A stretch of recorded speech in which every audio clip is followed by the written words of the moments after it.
तो आज की इस क्लास में हम लोग बात करेंगे chapter number 2 Indian economy development का, जो 2025 एग्जाम्स के लिए इंपॉर्टेंट बनता है। और इसी चैप्टर से बहुत सारी डेट्स हमें याद करनी है। वो सारी डेट्स मैंने इस क्लास में डिस्कस की हैं, कौन कौन सी इंपॉर्टेंट है, कौन कौन सी प्रैक्टिकल के लिए, कौन कौन सी थ्योरी के लिए, सब कुछ आपको इस क्लास में देखने को मिलेगा। तो बिना टाइम वेस्ट करे आइए स्टार्ट करते हैं chapter number 2 Indian economy development का।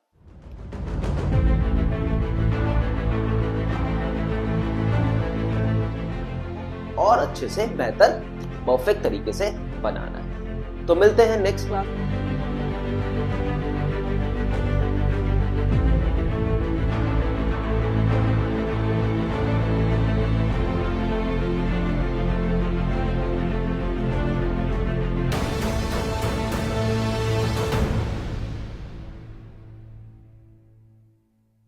तो आज की इस क्लास में हम लोग बात करेंगे chapter number 2 Indian economy development का। इससे पहले चैप्टर नंबर 1 मैंने पूरा कंप्लीट अपलोड कर दिया है, जो आपके प्रैक्टिकल प्लस थ्योरी के लिए इंपॉर्टेंट बनेगा। तो बिना टाइम वेस्ट करे स्टार्ट करते हैं चैप्टर नंबर 2। चैप्टर नंबर 2 को मैंने 2 एपिसोड्स में रिकॉर्ड किया है, 2 क्लास में रिकॉर्ड किया है, जिससे आपको ईजिली समझ में आ जाए।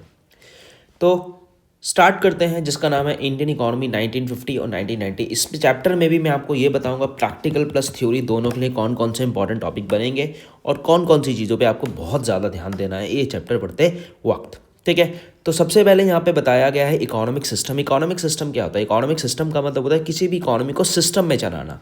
सिस्टम का मतलब है ऑर्डर में चलाना, मतलब कोई भी रिसोर्सेज इस तरह से यूटिलाइज ना हो जिसका वेस्टफुल कंजम्पशन हो। हर रिसोर्सेज को हम प्रॉपर तरीके से यूटिलाइज करें। क्यों? क्योंकि रिसोर्सेज हमारे पास स्कार हैं और रिसोर्सेज के हमारे पास ऑल्टरनेटिव यूजेस बहुत सारे हैं। ठीक है, तो किसी भी इकोनॉमी में क्या क्या होता है? प्रोडक्शन होता है, रिसोर्सेज एलोकेशन होता है, मतलब रिसोर्सेज का डिस्ट्रीब्यूशन होता है, चाहे वो गुड्स हो चाहे वो सर्विसेज हो। 3 तरह की इकोनॉमी हमने पहले भी पढ़ी है, फिर ऐसे एक बार रिपीट कर लेते हैं। एक होता है कैपिटलिस्टिक इकोनॉमी, जिसमें गवर्नमेंट का कोई भी इंटरवेंशन नहीं होता है, पूरी फ्रीली ऑपरेशन होता है, मेन मोटिव होता है प्रॉफिट मैक्सिमाइजेशन। और ये इकोनॉमी मार्केट फोर्सेस पे काम करती है, मतलब जितनी डिमांड होगी उसी हिसाब से सप्लाई होगा, तो प्राइजेस भी उसी हिसाब से बढ़ते और घटते रहेंगे। नेक्स्ट है सोशलिस्टिक इकोनॉमी, जिसको कलेक्टिव मतलब पब्लिक वेलफेयर के लिए बात करी जाती है, जिसमें गवर्नमेंट का इंटरफेरेंस होता है, फ्रीली ऑपरेट नहीं होती है, ये मतलब मार्केट फोर्सेस के हिसाब से काम नहीं करती है, और सोशल वेलफेयर की बात होती है। यहाँ पे प्रॉफिट मैक्सिमाइजेशन ज़्यादा नहीं होता है। ठीक है, थर्ड है आपका मिक्स इकोनॉमी। मिक्स इकोनॉमी क्या होता है? जहाँ पे प्राइवेट प्लस पब्लिक मतलब profit maximisation plus social welfare दोनों को बैलेंस में रखा जाता है। ठीक है, तो इंडिया जब इंडिपेंडेंट हुआ था तो इंडिया ने मिक्स्ड इकोनॉमी का मॉडल को फॉलो किया था। ये प्रैक्टिकल के लिए आपसे पूछ सकता है कि at the time of independence India कौन सी इकोनॉमी को अडॉप्ट कर रहा था, तो हम बताएंगे मिक्स इकोनॉमी को अडॉप्ट कर रहा था। अब इस चैप्टर का सबसे इंपॉर्टेंट पार्ट स्टार्ट हो रहा है, जिसको हम बोलते हैं 5 ईयर प्लान। 5 ईयर प्लान्स क्या होते हैं डिटेल में आगे हम जानेंगे। सबसे पहले इकोनॉमिक प्लानिंग का मतलब क्या होता है? जैसे मैंने आपको पीछे बताया कि हमारी इकोनॉमी डेवलपिंग इकोनॉमी है, तो हम रिसोर्सेज को प्रॉपर तरीके से यूटिलाइज करेंगे, कोई भी रिसोर्सेज हमारा वेस्ट ना जाए। ठीक है, इसके बाद आपको याद रखने हैं प्लानिंग में कुछ ईयर्स। जैसे इंडिया में सबसे पहले फर्स्ट 5 प्लान आया था 1951 में। प्लानिंग कमीशन का जो इंट्रोडक्शन हुआ था वो हुआ था 1950 में। प्रशांत चंद्र महालनोबिस, जिनको पीसी महालनोबिस के नाम से हम जानते हैं, प्रैक्टिकल के लिए ये सारा डाटा आपका इंपॉर्टेंट बनता है, तो इसके आगे पी और टी दोनों हैं, लिख लीजिएगा। तो प्रशांत चंद्र महालनोबिस जो थे वो इंडिया के आर्किटेक्चर थे प्लानिंग कमीशन के, जिन्होंने इन्हें बताया। कभी कभी बोर्ड्स में ये इमेज आ जाएगी और आपको आइडेंटिफाई करना पड़ेगा ये जो बंदा है ये कौन है, तो आप बताएंगे ये प्रशांत चंद्र महालनोबिस हैं, जिन्होंने आर्किटेक्चर ऑफ इंडियन प्लानिंग को बनाया था। क्यों ज़रूरत पड़ी प्लानिंग कमीशन की इंडिया में लाने के लिए? हमारे यहाँ गरीबी बहुत थी, उसको दूर करने के लिए। इकोनॉमी बहुत स्टेगनेंट थी, मतलब प्रॉफिट के नाम की तो कोई बात ही नहीं थी। जीडीपी ग्रोथ नहीं हो रहा था। जीडीपी को बढ़ाने के लिए big push of investment supported by the government, क्योंकि प्राइवेट इन्वेस्टर्स के पास इतना पैसा नहीं था कि वो ज़्यादा पैसा लगा के इकोनॉमी को आगे बढ़ा सके। उसके बाद है फर्स्ट 5 प्लान, मैंने आपको बताया इंडिया में 1951 में आया। लास्ट 5 प्लान 2012 से लेके 2017 तक था, लेकिन 2012 को हम याद रखेंगे। प्लानिंग कमीशन जो सेटअप हुआ था वो 1950 में हुआ था। किसके अंडर में हुआ था ये याद रखना है, chairmanship of prime minister Pandit Jawaharlal Nehru. ठीक है। क्या प्लानिंग कमीशन अभी भी काम करता है? तो ये भी प्रैक्टिकल और थ्योरी दोनों के लिए इंपॉर्टेंट है। 1 मार्क्स में एमसीक्यू बोर्ड्स में आपको देखने को मिल सकता है। तो क्या बात होती है, प्लानिंग कमीशन आज भी चलता है? नहीं, प्लानिंग कमीशन को पूरी तरह से डिसॉल्व कर दिया गया। अब क्या आ गया है? नीति आयोग। नीति आयोग की फुल फॉर्म ज़रूर याद कर लें। बीइंग अ एग्जामिनर मैं तो बच्चों से ये ज़रूर पूछता हूँ, तो आपको भी याद होनी चाहिए। हो सकता है आपका एग्जामिनर भी आपसे पूछ ले। National institute for transforming India. और ये कब आई थी? ये 2015 में आया था नीति आयोग। नीति आयोग ने किसको रिप्लेस किया है? प्लानिंग कमीशन को रिप्लेस किया है। तो सिंपल सा कॉन्सेप्ट ये इसका बनता है। ठीक है। तो 5 ईयर प्लान गोल ये क्वेश्चन बोर्ड्स में आ चुका है 2023 में। मुझे लग रहा है क्वेश्चन इंपॉर्टेंट बहुत ज़्यादा, प्रैक्टिकल के लिए और थ्योरी दोनों के लिए, लेकिन थ्योरी के लिए चांसेस ज़्यादा हैं इस क्वेश्चन के। तो कॉमन 5 ईयर प्लान्स की बात करें या लॉन्ग टर्म ऑब्जेक्टिव्स की बात करें, इसको आप जेम्स करके याद कर सकते हैं। जेम्स कैसे? सबसे पहला इसका ऑब्जेक्टिव था कि जीडीपी किस तरह से हमारी आगे बढ़े, मतलब आउटपुट ज़्यादा हो, flow of goods and services economy में ज़्यादा होना चाहिए, प्रोडक्शन ज़्यादा होना चाहिए, प्रोडक्टिविटी ज़्यादा होना चाहिए, जिससे हमारी जीडीपी ऑटोमेटिकली आगे बढ़ेगी। तो इन पॉइंट्स को आप पूरा एक पैराग्राफ के फॉर्म में बना सकते हैं। तो पहला ऑब्जेक्टिव हो गया जीडीपी। दूसरा ऑब्जेक्टिव है मॉडर्नाइजेशन। मॉडर्नाइजेशन का मतलब सिंपल सा है कि पहले हम टेक्नोलॉजिकल अपग्रेडेशन करते थे, ठीक है, और मतलब टेक्नोलॉजिकल अपग्रेडेशन करें, साइंस एंड इनोवेशंस लेकर आए। पहले हमारी इकोनॉमी लेबर इंटेंसिव टेक्निक्स थी, अब हमारी इंडस्ट्री कैपिटल मतलब मॉडर्न और कैपिटल इंटेंसिव टेक्निक्स में कन्वर्ट हो गए। तो मॉडर्नाइजेशन इकोनॉमी के लिए बहुत ज़्यादा ज़रूरी था। उसके बाद सेल्फ रिलायंस। सेल्फ रिलायंस का मतलब क्या होता है? सेल्फ रिलायंस का मतलब होता है कि हम किसी भी, रिलायंस का मतलब होता है भरोसा, हम किसी भी कंट्री पे डिपेंडेंट ना रहें फाइनेंशियल को लेकर। अगर हमें पैसे की ज़रूरत है तो हम इतना पैसा जनरेट करें कि इंडिया जो है वो दूसरी कंट्रीज़ पे निर्भर ना हो फाइनेंशियल रिसोर्सेज के मामले में। नेक्स्ट है सेल्फ सफिशिएंसी। इसका मतलब होता है कि हम यहाँ पे भी किसी भी तरह का डिपेंडेंसी ना रखें एसेंशियल गुड्स पे। हम इतना गुड्स बनाएं कि हम दूसरे देशों को दे सकें, उनसे लेना, ठीक है। तो ये हो गया सेल्फ रिलायंस, सेल्फ सफिशिएंसी। और एक है इक्विटी। इक्विटी का मतलब होता है किसी भी तरह का डिस्क्रिमिनेशन नहीं होना चाहिए, सोशल इक्वालिटी होनी चाहिए, ग्रोथ होनी चाहिए, all section of the society मतलब पुअर, रिचर और मिडिल क्लास, तीनों सेक्शंस को लेके इकोनॉमी में क्या होना चाहिए? इक्वालिटी बनी रहनी चाहिए। तो ये होते हैं 4 ऑब्जेक्टिव जीडीपी आपके कॉमन। तो ग्रोथ जीडीपी हो गया, मॉडर्नाइज इक्विटी हो गया, मॉडर्नाइजेशन हो गया, सेल्फ रिलायंस और सेल्फ सफिशिएंसी हो गया। तो जेम्स करके आप इसको याद रख सकते हैं। एक बार छोटा सा एग्रीकल्चर का रीकैप अगर हम लें तो एग्रीकल्चर क्या था? एग्रीकल्चर की रीकैप्स की बात करें, हमारा एग्रीकल्चर सबसिस्टेंस आउटलुक था, मतलब हम एक स्टैग्नेंट इकोनॉमी में थे जिसकी लिटिल और लो ग्रोथ थी। बैकवर्ड इकोनॉमी था, हमारे पास रोटी कपड़ा मकान भी नहीं था, हमारी पॉवर्टी लाइन बहुत ज़्यादा थी, लो इन्वेस्टमेंट था।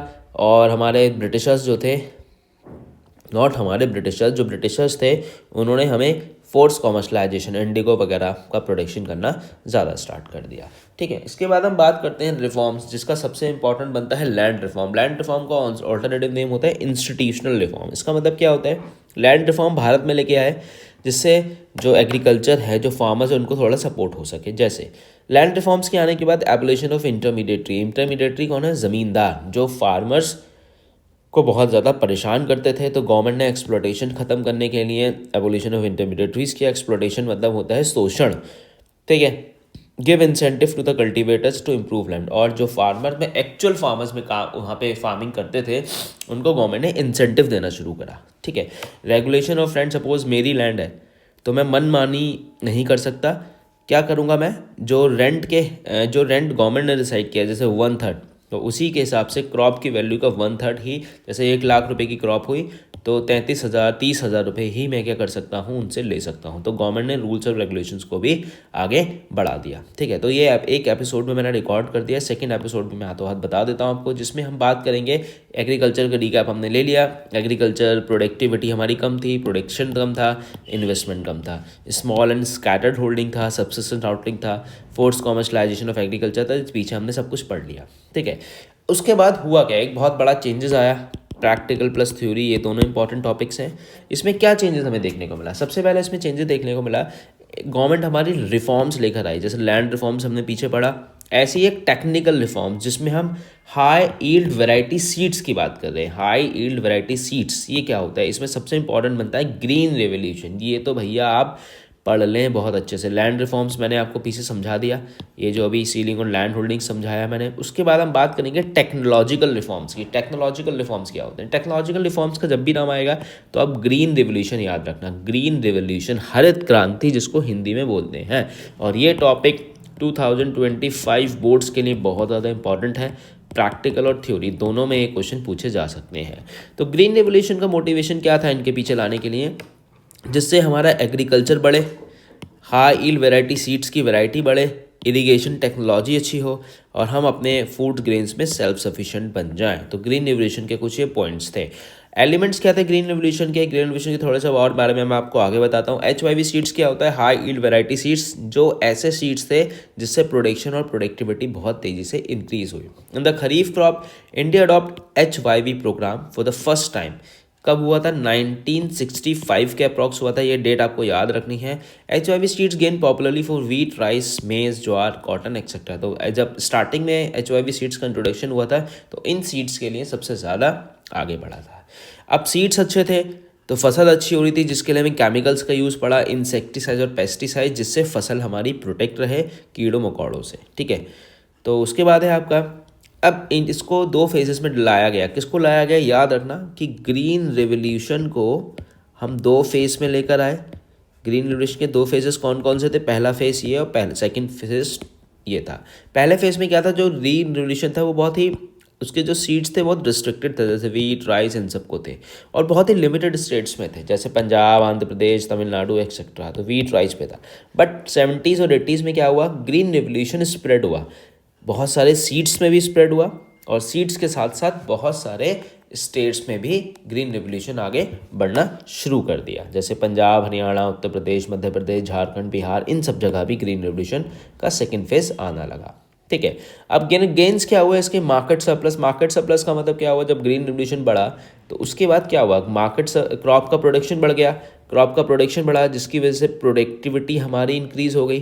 प्रोडक्टिविटी इंक्रीज हो गई, हमारी प्रोडक्शन इंक्रीज हो गया। तो सबसे पहला गेंस ग्रीन रेवोल्यूशन का ये हुआ। अब जब प्रोडक्शन और प्रोडक्टिविटी बहुत ज़्यादा हो गई तो क्या किसान उसको अपने लिए रखेगा? अब कितना अपने लिए रखेगा? तो किसान ने क्या करना स्टार्ट कर दिया? सब्सिस्टेंस से कॉमर्शलाइजेशन ऑफ फार्मिंग, जो ब्रिटिशर्स सिखा के गए थे। मतलब क्या हुआ कि अब किसान केवल और केवल अपने लिए तो बना ही रहा है, लेकिन उससे वो प्रॉफिट भी जनरेट कर रहा है। ठीक है, उसके बाद क्या हुआ? Buffer stock. अब गवर्नमेंट को अब क्या हुआ? गवर्नमेंट ने भी किसानों से बफर स्टॉक के तौर पे वीट, राइस, बहुत सारे प्रोडक्ट को लेने हैं। PDS का मतलब होता है प्रोडक्ट पब्लिक डिस्ट्रीब्यूशन सिस्टम। इसमें क्या होता है?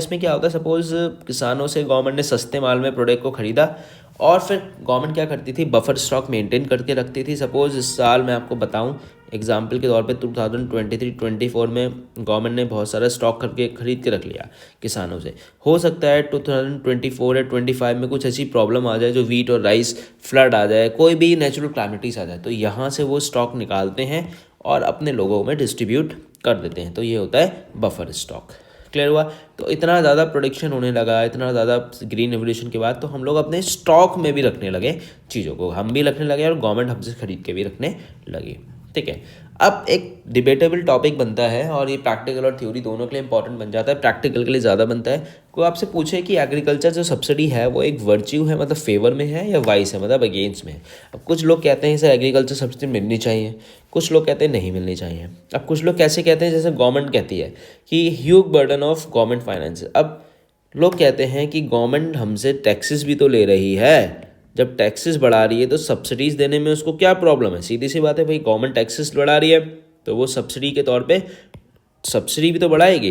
तो गवर्नमेंट कहती है लेकिन हमारे ऊपर ये बहुत ज़्यादा बर्डन है, तो हम कहीं ना कहीं सब्सिडीज़ को, एग्रीकल्चर सब्सिडीज़ को कम करने की कोशिश करेंगे। अब वेस्टफुल कंजम्पशन, गवर्नमेंट कहती है लोग इसका वेस्टफुल कंजम्पशन बहुत करते हैं। वेस्टफुल कंजम्पशन जैसे पता है, मैं आपको बहुत लाइव एग्जाम्पल बताऊँ तो क्या हुआ? सपोज जैसे कोई किसान ने इलेक्ट्रिसिटी ली अपने खेतों के लिए, ठीक है, तो उस पर गवर्नमेंट ने उनको छूट दे रखी है, सब्सिडी दे रखी है इलेक्ट्रिसिटी पे, वो भी कौन सी वाली? जो उनके फार्म में लगेगी। अब कुछ किसान या कोई इंसान क्या करते थे? उस इलेक्ट्रिसिटी को अपने घरों में डाल लेते थे, तार उसके घरों में डाल लेते थे। तो ये मिसयूज़ करते थे। जैसे वाटर का टैंक है, पंप है, वो चला के छोड़ दिया, पानी बह रहा है, वेस्ट हो रहा है। तो जब फ्री में कोई चीज़ मिलती है तो लोग उसको वेस्ट ज़्यादा करते हैं। अब हर इंसान एक जैसा भी नहीं होता है। ठीक है, तो गवर्नमेंट के ये दो सुझाव थे कि ये सब होता है। अब वाइस की बात करें, वर्च्यू की बात करें, फेवर में कैसे हैं कि रिस्की बिजनेस है। अब एग्रीकल्चर जो है वो रिस्की बिजनेस है, वो किस पे डिपेंड करता है, वो क्लाइमेट पे डिपेंड करता है, ठीक है, मौसम पे निर्भर है कि अगर मौसम अच्छा हुआ तो सही है, बारिश ज़्यादा हो गई तो दिक्कत, कम हो गई तो दिक्कत। तो एक ये पुअर फार्मर्स है, पुअर फार्मर्स बेचारे क्या हैं, पुअर फार्मर्स हैं, पुअर फार्मर्स कहाँ से मशीन्स को खरीदेंगे, कहाँ से फर्टिलाइजर्स खरीदेंगे इतने महंगे महंगे, कहाँ से HYV सीड्स खरीदेंगे, तो उनको तो सब्सिडी चाहिए नहीं चाहिए, परचेस सीड्स मशीनरी, वही वाली बात हो गई कि गरीब किसान है कहाँ से वो लैंड लेके आएगा, कहाँ से वो सीड्स, तो इन सब लोगों के लिए एग्रीकल्चर सब्सिडी मिलना बहुत ज़्यादा ज़रूरी बन जाता है, ठीक है। उसके बाद बात करते हैं इंडस्ट्री। इंडस्ट्री एक बहुत इंपॉर्टेंट फैक्टर था इंडियन इकोनॉमी के लिए, क्योंकि एग्रीकल्चर में हमने पढ़ा था 72% लोग इन्वॉल्व तो हैं, लेकिन जो GDP में कंट्रीब्यूशन कर रहे हैं वो बहुत ज़्यादा कम करते हैं, जिसकी वजह से बहुत प्रॉब्लम्स हम लोगों को देखने को मिली। क्लियर हुआ। तो उसके बाद क्या है, इंडस्ट्री की बात करें तो इंडस्ट्री अगर इकोनॉमी में ज़्यादा होगी, इंडस्ट्री ज़्यादा होगी तो एम्प्लॉयमेंट अपॉर्चुनिटीज़ ज़्यादा होगी, लोगों की इनकम ज़्यादा होगी, लोग एक्सपेंडिचर ज़्यादा करेंगे, जब लोग एक्सपेंडिचर ज़्यादा करेंगे तो GDP ऑटोमेटिकली इंक्रीज़ हो जाएगी। इंडस्ट्रीज बेसिकली दो टाइप्स में डिवाइड है, एक पब्लिक और प्राइवेट। पब्लिक सेक्टर्स आप जानते हैं जो कौन रन करता है, रन बाय द गवर्नमेंट, जिसको सरकार रन करती है वो पब्लिक सेक्टर होता है, जिसको रन बाय द प्राइवेट लोग रन करते हैं उसको बोलते हैं प्राइवेट सेक्टर। जैसे रेलवेज़ की बात करें तो वो पब्लिक सेक्टर अंडरटेकन्स है, बेल, सेल, गेल, और प्राइवेट हो गए जैसे टाटा, जैसे अंबानी, जैसे अडानीस। तो ये जो होते हैं ये वेलफेयर की ज़्यादा बात करते हैं, और ये जो होते हैं ये प्रॉफिट मैक्सिमाइजेशन की ज़्यादा बात करते हैं, ठीक है। तो this is all about public and private. तो इंडस्ट्रीज़ का इकोनॉमी में हमारी बहुत ज़्यादा इंपॉर्टेंट रोल रहा है, कैसा रोल रहा है वो हम आगे बात करते हैं, ठीक है। अब क्या हुआ, हमने एक चीज़ देखी, मैं आपको यहाँ एक चीज़ बता देता हूँ कि जब हमारा इंडिपेंडेंस हुआ, थोड़ा सा ध्यान से देखिएगा इसको, तो हमने ज़्यादातर पब्लिक सेक्टर्स पे भरोसा किया, क्योंकि हमारे पास इन्वेस्टमेंट प्राइवेट एंटरप्रेन्योर्स नहीं थे जो पैसा इन्वेस्ट कर सकें, तो हमने पब्लिक सेक्टर्स पे ज़्यादा भरोसा किया। और क्या हुआ, पब्लिक सेक्टर्स पे ज़्यादा भरोसा किया, अब वहाँ से उतना आउटपुट जनरेट नहीं हो रहा था। अब क्यों हुआ, क्यों करा, वो हम आगे बढ़ते हैं। तो वाई फैक्टर नेसेसिटीज़, एक मिनट, हाँ, why factor necessities direct participation of state, मतलब पब्लिक सेक्टर। तो गवर्नमेंट ने पब्लिक सेक्टर्स का क्यों सहारा लिया, मतलब गवर्नमेंट ने पब्लिक सेक्टर पे क्यों भरोसा करा, क्योंकि इंडिविजुअल इंसान के पास इतना पैसा नहीं था, लैक ऑफ कैपिटल। इंडिविजुअल के पास इतना केवल दो ही बिजनेस थे, वो टिस्को थी, टाटा स्टील जो हमने 1907 पढ़ा था, ठीक है, अडानीस तो अभी आए हैं, टिस्को सबसे ज़्यादा थी, आदित्य बिरला के छोटे छोटे ACC प्लांट लगाते थे। तो लैक ऑफ कैपिटल था। अब प्राइवेट इन्वेस्टर्स के पास इतना पैसा नहीं था, तो गवर्नमेंट ने कहा हम आपको इन्वेस्टमेंट देंगे, आप बिजनेस को सेटअप करो। तो गवर्नमेंट लाइसेंस देती थी केवल पब्लिक सेक्टर्स को, जो पब्लिक सेक्टर से रिलेटेड कंपनीज हैं, क्योंकि पैसे की कमी थी। ग्रोथ विद सोशल जस्टिस, और गवर्नमेंट चाहती थी कि अगर हमने प्राइवेट को दे दिया तो वो पैसा कमाएगी, तो उनने पब्लिक इंडस्ट्रीज़ को ज़्यादा सेटअप किया, क्योंकि इकोनॉमी में उस टाइम 1947 1950 के आसपास हमारे बहुत सारे लोग गरीब हुआ करते थे, ठीक है। लो इंड्यूसमेंट टू इन्वेस्ट, मतलब स्टार्टिंग इन्वेस्टमेंट भी नहीं था लोगों के पास जो फर्दर बिजनेस को वो आगे बढ़ाने के लिए यूज़ कर सकते हैं। तो ये फैक्टर्स रहे जिससे गवर्नमेंट का कंट्रीब्यूशन स्टार्टिंग इंडस्ट्रीज़ में सबसे ज़्यादा रहा। तो आपको ये याद रखना है, why factor necessities direct participation of state. ये NCERT का क्वेश्चन है, हो सकता है बोर्ड्स में आपको देखने को मिल जाए, ठीक है। उसके बाद एक टर्म आया IPR, बहुत ही ज़्यादा इंपॉर्टेंट है। IPR 1956, दो IPR हुए थे, एक 1948 में था और एक 1956 में था। तो फर्स्ट IPR याद रखना, सेकेंड IPR ये है। इसमें था क्या, industrial policy resolution, leading role of government का सबसे ज़्यादा प्रोसेस था इंडस्ट्रियलाइजेशन में, ठीक है। और ये आपका सेकंड 5 ईयर प्लान में आया था, MCQ में पूछ ले तो बता दीजिएगा। तो इंडस्ट्रीज़ पे सबसे ज़्यादा गवर्नमेंट ने भरोसा और बढ़ाने का काम किया, वो कौन से 5 ईयर प्लान में काम किया, तो आप बताएंगे सेकंड 5 ईयर प्लान में काम किया, ठीक। तो उसका सिंपल सा है। तो सबसे पहले 3 फोल्ड क्लासिफिकेशन गवर्नमेंट क्या करती थी, मैं आपको लिख के समझा देता हूँ। ये सबसे पहले पहला फोल्ड गवर्नमेंट का जो था वो था पब्लिक, अगर हम किसी को लाइसेंस देंगे तो वो पब्लिक होगा। उसके बाद फिर हम देंगे, सेकंड फोल्ड था पब्लिक प्लस प्राइवेट, और थर्ड फोल्ड हमारा था प्राइवेट। तो थर्ड फोल्ड हमारा प्राइवेट था, थर्ड पार्ट में जो बचेगा वो हम प्राइवेट सेक्टर्स को देंगे, ठीक। उसके बाद इंडस्ट्रियल लाइसेंसिंग गवर्नमेंट कहती थी अगर आप बैकवर्ड एरियाज़ में इंडस्ट्री लगाओगे तो हो सकता है हम प्राइवेट इंडस्ट्रीज़ को पैसा लाइसेंस ईजिली देते।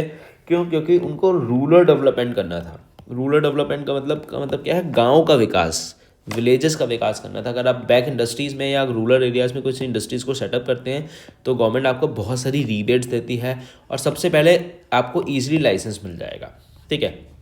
इंडस्ट्रियल कंसेशन, वही बात, अगर आप बैक यार्ड्स में या बैकवर्ड एरियाज़ में कोई प्रोडक्शन करते हैं या कोई बिजनेस को सेटअप करते हैं जिसको SEZ बोला जाता है, स्पेशल इकोनॉमिक जोन, तो आपको गवर्नमेंट उस पर सब्सिडी देगी।